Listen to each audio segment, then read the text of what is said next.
सभी लोग प्रेम से परम पिता परमेश्वर कुल मालिक महाप्रभु के पावन नाम को याद करें। जय गुरुदेव, जय गुरुदेव। जय गुरुदेव नाम किसका? प्रभु का। जय गुरुदेव, जय गुरुदेव।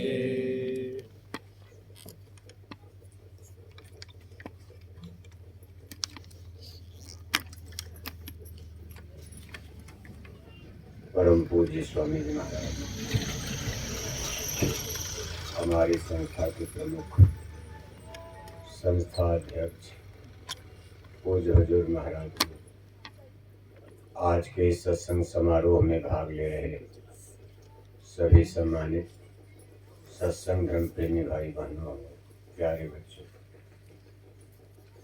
आज आपके इस गांव में जिले सिवनी में भाई जवाहरी लाल जी के दरवाजे पर जय गुरुदेव धर्म प्रचारक संस्था मथुरा की तरफ से धर्म और अध्यात्म का सार्वभौमिक सीधा साधा सच्चा संदेश होने जा रहा,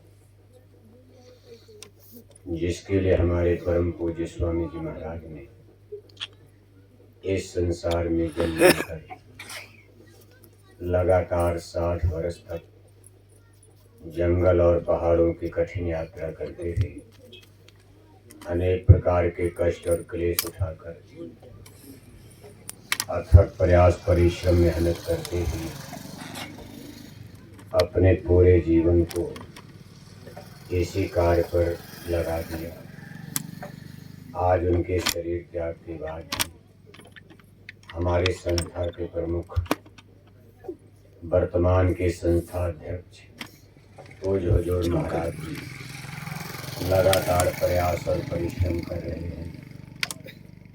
लाखों लाख भाई लोग टाट बोरा पहनकर, लाखों लाख भाई बहनें शाकाहारी जैकेट पहनकर बराबर उनके सहयोग में तन मन धन साथ के साथ खड़े हुए हैं। आखिर गुरु महाराज क्या चाहते थे? इतने दिनों से लगातार 70 बरस से ये जो मेहनत की जा रही है, इसके पीछे लक्ष्य और मिशन क्या है? चूंकि ये घनघोर कलयुग लगा हुआ है, कलयुग ऐसा युग टाइम पीरियड माना गया है जिसमें मनुष्य के अंदर बुराइयां ज्यादा हो जाती हैं। जैसे आसमान में आप बरसात का दिन देखते हो, सूरज अक्सर बादलों में छिप जाते हैं, जाड़े में आप देखते हो कोहरे में छिप जाते हैं। जिस समय घनघोर कोहरे आसमान में छाते हैं, उस समय सामने आने वाली चीज नहीं नजर आती। आप सड़क पर चलते हो, सामने गाड़ी मोटर आते जल्दी नजर नहीं आता। जबकि सूरज आसमान में होते हैं, दिन का समय होता है, लेकिन घने कोहरे के कारण कभी कभी गाड़ियों में टक्कर हो जाती है, कितने लोगों को उसमें जान चली जाती है। इसी तरह से कलयुग एक ऐसा समय और पीरियड है जब चारों तरफ अज्ञान का घना कोहरा छा जाता, ज्ञान रूपी सूरज का प्रकाश इस घने कोहरे में छिपने लगता। थोड़ा बहुत हमको आपको जो ज्ञान प्रतीत होता है, इसमें हमारे आपके भटकने की संभावना ज्यादा रहती है। यानी मनुष्य के अंदर बुरे विचार, गंदी सोच और चिंतन जन्म लेने लगते, मनुष्य के मन में विकार की मात्रा बढ़ने लगती, और जब मनुष्य का मन खराब होने लगता, बुद्धि दूषित गंदी होने लगती, तो मानव के कर्म भी बिगड़ जाते और इसका असर धर्म पर भी पड़ने लगता। धर्म और कर्म ये सारी चीजें धीरे धीरे मनुष्य भूलकर कर्म तो करते हैं, लेकिन ये पाप कर्म में चला जाता। धर्म का काम तो होता है, लेकिन धर्म के नाम पर अधर्म होने लगता। ये सब समय का चक्र होता है। गुरु महाराज ऐसे कठिन कलयुग में जन्म लेकर यही चाहते थे कि कलयुग का प्रभाव कुछ कम हो जाए, ये अज्ञान के कोहरे कुछ छंट जाए, आदमी को कुछ सही रास्ता दिखाई देने लगे, लोगों को सही धर्म सही कर्म का ज्ञान और बोध हो जाए। लोग अपने अपने घर गृहस्थी में रहते हुए, अपने अपने बाल बच्चों में घर परिवार में रहते हुए ऐसा सच्चा कर्म करने लगे, पवित्र और पुण्य कर्म करने लगे, जिससे इनको भगवान की अदालत में मौत के बाद शर्मिंदा न होना पड़े और आत्मा को नरकों की आग में जलना न पड़े। जब सच्चा कर्म समझ में आएगा तभी आदमी सच्चा धर्म भी समझता। और आज ये कलयुग का घनघोर प्रभाव देखो, आदमी को ऐसा बेहोश कर रखा कि आप चाहे घर में देखो, गांव में देखो, समाज में देखो, ऐसा नहीं कि पूजा पाठ धर्म कर्म नहीं हो रहा, लेकिन ये कलयुग का प्रभाव ही है कि धर्म का रास्ता हम सभी लोग भूल गए। अब एक काम चलाऊ धर्म से काम लिया जाता है।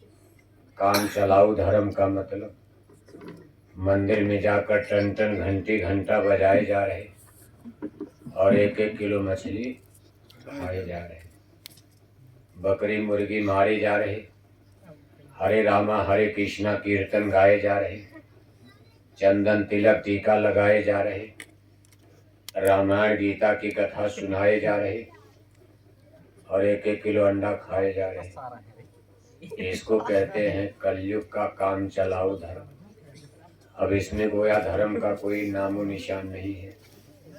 जे धर्म में पशु मारे जाएं, जे धर्म में पक्षी मारे जाएं, जे धर्म में जीवों की हत्या होने लगे, जे धर्म में पशु पक्षियों का वध होने लगे, वास्तव में इसको धर्म कहा ही नहीं जा सकता।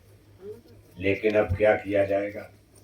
देखो, कलयुग का ऐसा घनघोर असर, और कलयुग को लगे हुए 5000 वर्ष।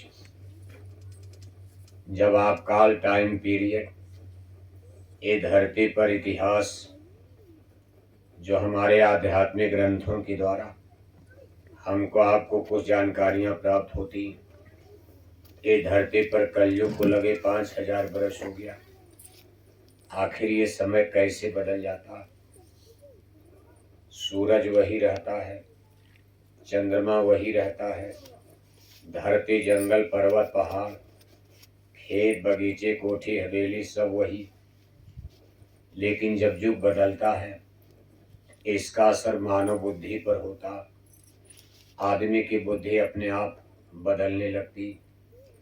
जैसे कोई शराब पी करके बेहोश हो जाता, जब तक शराब नहीं पिया है माँ बहन की पहचान रखता, जब तक दारू नहीं पीता बूढ़े माँ बाप का पैर छूता। लेकिन शराब ने बुद्धि को पागल कर दिया। आदमी शराब के नशे में माँ बहन बेटी की पहचान खो बैठता, बूढ़े माँ बाप को गाली देना शुरू कर देता, बूढ़े बुजुर्गों से झगड़ा करने लगता। इसी तरह से ये युग का प्रभाव, यानी इसमें गुणों का प्रभाव हो जाता। गुणों की संख्या 3 बताई गई, सतोगुण रजोगुण तमोगुण। जब धरती पर सतयुग रहता, जो प्रथम कालखंड है, सतयुग में वायुमंडल में सतोगुण के रसायन का छिड़काव रहता।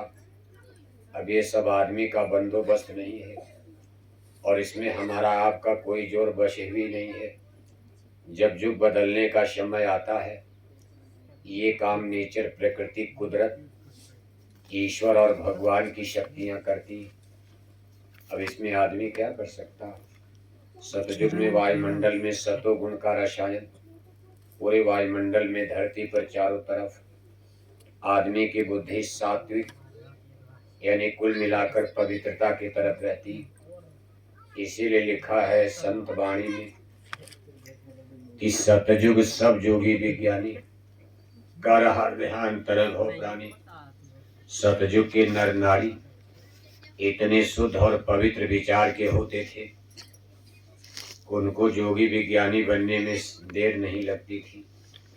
जोगी विज्ञानी का मतलब आत्मा को जगाना, आत्मा को जगाकर स्वर्ग और वैकुंठ, देवी देवता, ईश्वर ब्रह्म, जब इनका अंतर जगत में अंतर्दृष्टि से दर्शन दीदार होने लगता, इसको जोगी विज्ञानी कहते। विज्ञानी तो इस समय भी लोग होते, जैसे जिसको आप साइंस विज्ञान कहते हो, इसको पढ़ करके लोग वैज्ञानिक विज्ञानी बनते। जैसे कोई फिजिक्स पढ़ा, कोई केमिस्ट्री पढ़ा, कोई जूलॉजी पढ़ा, कोई बॉटनी पढ़ा, कोई इंजीनियर बनता है, डॉक्टर बनता। अब ये संसार की विद्या, लेकिन इसमें किसी की दिव्य दृष्टि नहीं खुलती। हिंदी अंग्रेजी पढ़ने से जीवात्मा किसी की कभी नहीं जग सकती। अब जीवात्मा को जगाने वाली विद्या ही अलग है, उसको साइंस ऑफ सोल, आध्यात्मिक चेतन पराविद्या कहते हैं। जब आप उस विद्या का ज्ञान प्राप्त करते हो तो दोनों आंखों के बीच में हमारी आत्मा सिचुएटेड है, स्पिरिट, ये अपने आप जाग जाती। जैसे आप नींद से जाग जाते हो तो सामने हर चीज आपको नजर आने लगती। अब आप आंख बंद करके सो रहे हो तो सामने कोई खड़ा है, आपको उस समय दिखाई नहीं पड़ता। इसी तरह कहते मेरी सूरत सुहागिन जागरी, सूरत आत्मा को ही कहा जाता। जब ये आत्मा जाग जाती है, यानी संसार के लोभ मोह के पर्दे उतर गए, आत्मा जागृत हो गई, इसके ऊपर अज्ञान का कोहरा, कूड़ा कचरा, गंदगी, बादल छंट गए। ये अंतर्दृष्टि के द्वारा अंतर जगत में जब इसने अपनी आंखें खोली, इसको एक नया जगत नजर आता। उस जगत में अपने पूर्वजों को देखती है, जिसके लिए रो रही थी।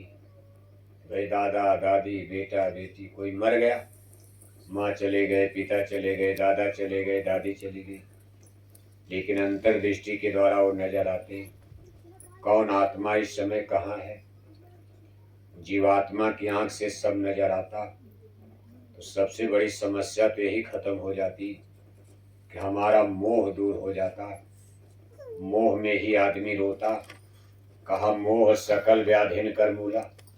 हम आप संसार में क्यों दुखी रहते कि भाई हमारा बेटा बेटी कभी मर जाएगा। हर आदमी सोचता मरने जाए मरने जाए। बाजार गया मोटरसाइकिल लेकर, अब जब तक घर में आ जाए चिंता लगती है, कहीं एक्सीडेंट न हो जाए, कहीं कोई खतरा न हो जाए। विदेश गया पैसा कमाने, अब आपको डर लगता है कहीं मोबाइल पर सूचना ना जाए उनका जहाज समुंदर में डूब गया, या वहाँ युद्ध हो गया, बम गिर गया, मार दिए गए। ये अपने शरीर का भी डर रहता, इस शरीर से भी मोह रहता है, कभी मैं न मर जाऊं। अब ये मोह तब समाप्त हो जाता है जब आत्मा जाग करके और ब्रह्मांड में जा करके देखती है कि सारी आत्माएं ज्यों की त्यों पड़ी हैं।